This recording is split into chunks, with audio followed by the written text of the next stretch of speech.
Imagine a world where the most powerful men on earth, draped in purple silk, crowned in laurel, worshipped as gods, performed rituals that would make even their priests tremble. Behind the marble temples and golden statues of Rome, beyond the illusion of law and order, the emperors practiced rites so secret, so obscene, that even whispering their names could mean death. The Roman Empire may have conquered the known world, but its rulers were slaves to darker powers, gods of lust, blood, and divinity that demanded more than worship. They demanded sacrifice. The Romans believed their emperors were chosen not merely by politics or fate, but by the gods themselves. To rule Rome was to become more than human. It was to become a bridge between mortal flesh and divine will. But bridging that gap came at a price. For some emperors, divinity became an obsession, one they tried to prove through forbidden ceremonies that blurred the line between religion and madness. It began quietly, in the shadowed sanctuaries beneath palaces, small rites imported from Greece, Egypt, and Persia. Rome was a sponge, absorbing every foreign faith it encountered. Mithraic initiations from Persia, ecstatic dances from Phrygia, and Egyptian funerary cults devoted to Isis and Osiris all found new life in the Eternal City. The emperors, eager to prove themselves favored by every god, became patrons of these mysteries. But what began as worship soon turned into obsession. Emperor Tiberius, secluded on the island of Capri, was said to have transformed his villa into a labyrinth of hidden shrines and private temples. Ancient sources whisper of ritual orgies, sacrifices, and perversions performed in the name of divinity. He surrounded himself with astrologers, magicians, and priests of exotic cults, believing that power came not just from legions, but from propitiating every supernatural force. Capri, wrote one Roman historian, became less a palace than a temple to every vice the human mind could invent. To outsiders, these acts seemed like depravity, but to the emperors, they were something deeper, a reenactment of creation itself. The Roman idea of divinity was not purity, but dominance. To master the forces of chaos, one had to summon them, control them, and sometimes become them. Thus the emperor, the Pontifex Maximus, the high priest of Rome, participated in rituals where he was not a ruler, but a conduit, offering blood, life, and sometimes his own soul to ancient powers older than the gods of Olympus. Caligula took this belief to its most grotesque conclusion. He proclaimed himself a living god and demanded sacrifices in his own name. But his rituals went far beyond political theater. In secret, Caligula held nocturnal rites where he invoked the spirits of the dead and gods of the underworld. He ordered victims, sometimes criminals, sometimes nobles, to be bled before him while he recited incantations stolen from the Sibylline books, ancient scrolls so sacred that even senators feared to open them. In his mind, blood was a currency, the purest form of tribute to the divine. It's easy to dismiss these tales as the exaggerations of hostile chroniclers. But archaeology offers chilling proof. Beneath the Palatine Hill, excavations have uncovered sealed chambers with altars stained dark, inscriptions invoking obscure deities like Hecate and Sabazios, and murals depicting rites of initiation that mixed sensuality and death. The emperors were not simply tyrants. They were cult leaders, presiding over a civilization that worshipped excess, transformation, and power through transgression. In Rome's glittering daylight, these men appeared as gods of order. But when the torches burned low and the chants began to echo through marble halls, they became something else entirely, priests of a faith older than Rome itself. The deeper you go into Rome's hidden world of faith, the clearer it becomes that power and ritual were inseparable. To the emperors, religion wasn't a comfort, it was a weapon. And when that weapon fell into the hands of men like Nero, Domitian, and Commodus, the line between worship and nightmare disappeared completely. Nero began his reign as a performer, obsessed with art, poetry, and spectacle. But what the crowd saw on stage was only a mask for the rituals that unfolded in private. He was fascinated by the Eleusinian mysteries, an ancient Greek initiation rite that promised glimpses of the afterlife. Yet Nero's version twisted the sacred into something monstrous. In his private gardens, he recreated the ceremonies' death and rebirth sequences with real victims. Prisoners were forced to play the role of the dying god Dionysus, their throats slit as Nero anointed himself in their blood, proclaiming that he too had died and risen as a god. He believed his music, his art, and his cruelty were one divine act, a cosmic performance. Every murder became a ritual, every victim an offering to himself. When the great fire of Rome reduced the city to ash, Nero claimed it was sacrifice, an offering to purify the empire and make way for his new golden age. He built his palace, the Domus Aurea, atop the ruins, a sprawling temple to excess. Gold leaf ceilings reflected torchlight across marble halls where slaves poured wine onto altars, and the scent of burning incense mixed with the faint odor of charred bodies still buried beneath. But Nero's fascination with transformation didn't die with him. Domitian, his successor in madness, believed the gods spoke to him through the moon. Each night, he secluded himself in a secret chamber deep within the palace, a room lined with black marble and silver mirrors. There, under the glow of lamplight, he would perform rituals to invoke Luna, the goddess of the night. Domitian drank bull's blood to symbolize divine power entering his body, and some accounts claim he kept a young boy locked in a cage, representing the child of the moon, to be sacrificed during lunar eclipses. Whether true or exaggerated, the rumors spread terror through Rome. People whispered that the emperor communed not with gods, but with shadows. Then came Commodus, the emperor who believed he was the reincarnation of Hercules. His rituals were theatrical, but no less disturbing. Commodus demanded altars be built in every arena he fought in, where he could offer sacrifices before entering combat. He slaughtered wild animals with a bow, claiming to cleanse the empire of chaos. But behind the spectacle, his private rites grew increasingly deranged. Commodus staged reenactments of divine battles where his opponents weren't beasts, but men, slaves and prisoners forced to die so that his blood could purify the city. These rituals weren't hidden from everyone.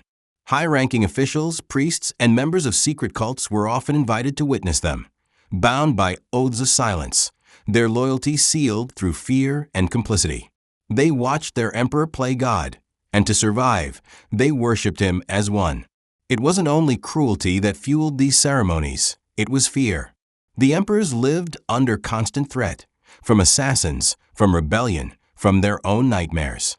The rituals gave them control, or the illusion of it. To spill blood in the name of divinity was to assert that they were still chosen, still untouchable, still blessed by fate. The most terrifying part was that Rome accepted it. The empire thrived on spectacle. The same people who cheered in the Colosseum for gladiators to die would later kneel before the temples of emperors who performed far worse behind closed doors. Public morality ended where imperial divinity began. But as the centuries passed, the forbidden rites grew darker, more desperate.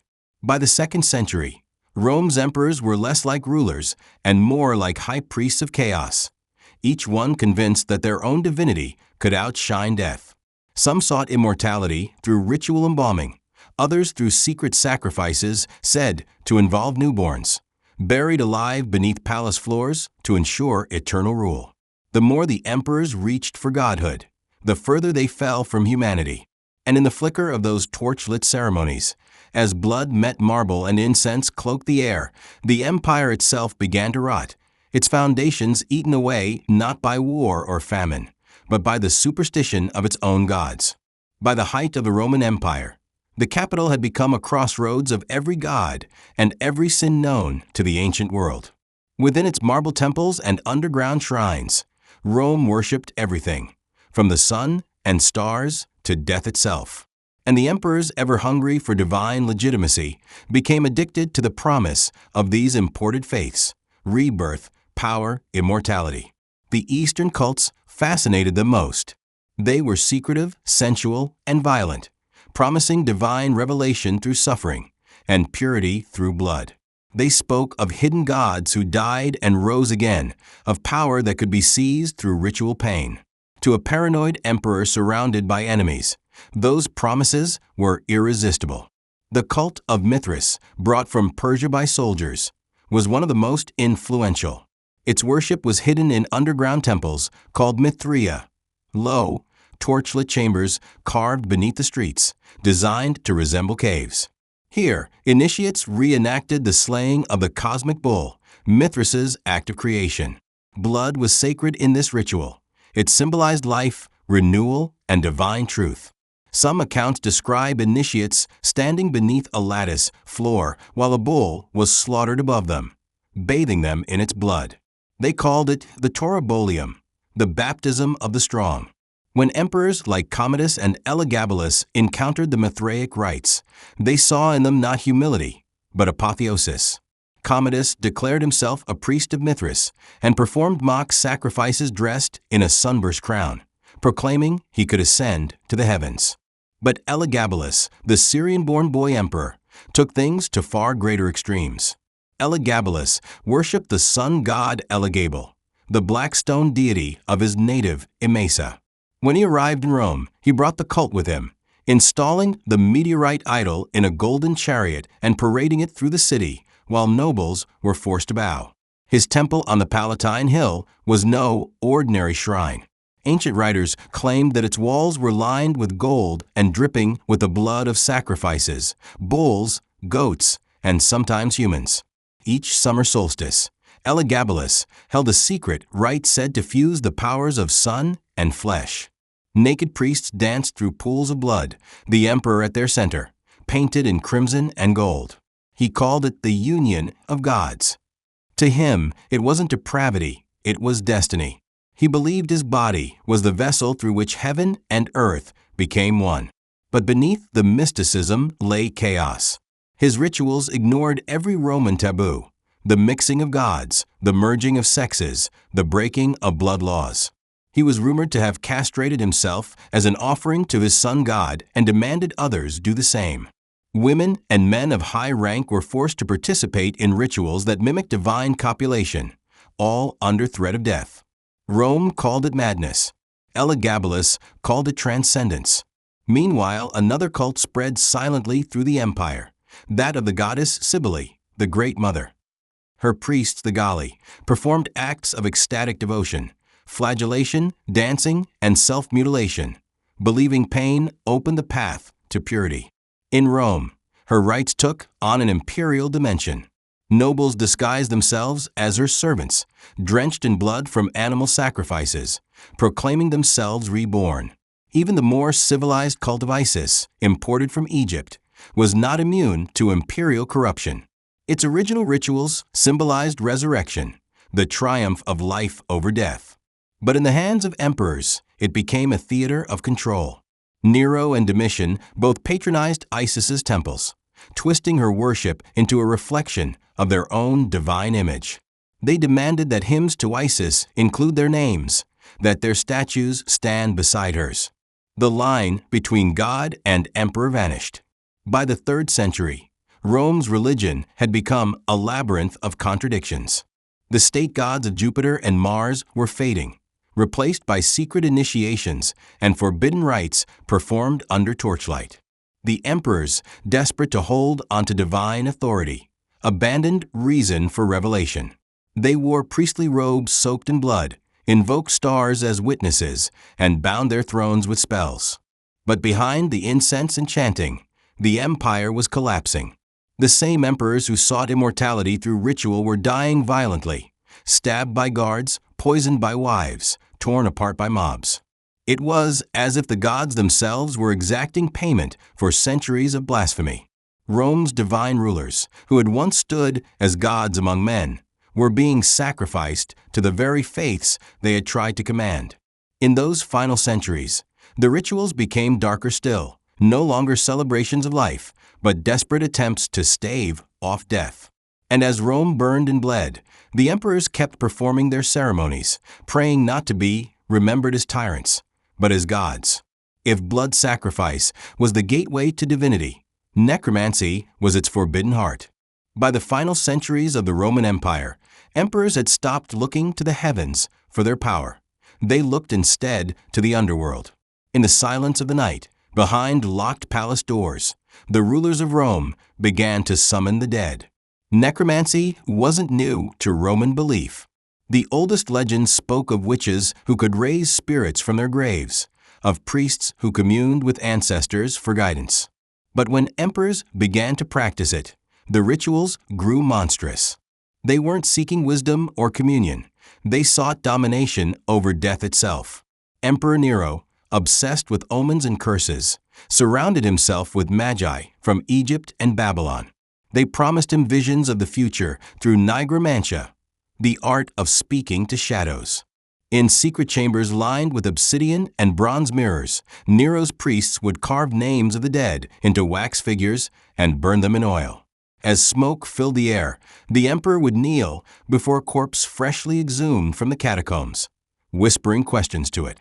Some claimed the corpse would twitch, its mouth opening to answer in a rasp that was neither human nor divine. These ceremonies were not metaphors. Roman chroniclers, men who feared even writing about them, describe blood, entrails, and fire used to lure spirits from the world below. The emperor's robe, once a symbol of glory, became a shroud soaked in ash. Every invocation came with a price, sacrifices of animals, sometimes of people. The dead were believed to demand company. Under Emperor Caracalla, necromancy became a state function. He visited the tomb of Alexander the Great in Egypt and ordered it opened under moonlight. There, he performed a secret ritual meant to transfer the spirit of greatness into himself. The ceremony involved mixing wine with the dust of Alexander's tomb and drinking it while chanting verses to Pluto, god of the underworld. When the priest recoiled in horror, Caracalla laughed and said, "Even gods must serve Rome." But the darker the rituals became, the more they seemed to consume their practitioners. Domitian's night vigils turned into paranoia. He heard whispers in the corridors, claiming they were voices of the dead demanding repayment. Commodus claimed to see the spirits of gladiators he had slain, their mouths still open, accusing him. Elagabalus spoke to invisible guests during his nightly feasts, insisting they were gods who shared his flesh and blood. As madness took hold, necromancy fused with emperor worship. Some rulers began staging their own deaths and resurrections as proof of their divinity. They would disappear into underground temples for days, only to emerge dressed in white robes, announcing that they had descended to Hades and conquered it. In one infamous case, Emperor Aurelian held a ceremony where slaves dressed as the fates cut threads of yarn symbolizing death, until Aurelian seized the scissors and cut their throats instead, declaring he had severed death itself. The obsession reached its height under Diocletian, who ruled during the empire's twilight. Fearing the loss of divine favor, he turned the imperial palace into a living temple. Every corridor held altars. Every chamber echoed with hymns to spirits and stars. Diocletian ordered astrologers, necromancers, and priests from every province to gather in his court, forming what one historian later called a council of darkness. They claimed to have found a way to fix the emperor's soul in eternity. The method? A blood-binding ritual that required the hearts of condemned men. During one night of ritual, lightning struck the palace, killing several priests instantly. Diocletian interpreted it as a sign the gods had accepted the offering. He built shrines where they fell. But not long after, plague swept the empire, followed by revolt. The emperor who thought he had mastered death spent his final years hiding in isolation, praying to gods who no longer answered. The irony was perfect. The emperors who sought eternal life through forbidden rites created only eternal fear. Rome became a city haunted by its own rulers, its marble temples now silent, its idols cracked, its altars stained dark with the remnants of sacrifices no one dared to speak of. When Christianity rose from the ashes of this world, it denounced these rituals as satanic. But the truth was more complex. The new faith didn't erase the old, it absorbed it. The incense, the chants, the symbols of resurrection, they all had roots in the same rituals the emperors had performed in blood and secrecy.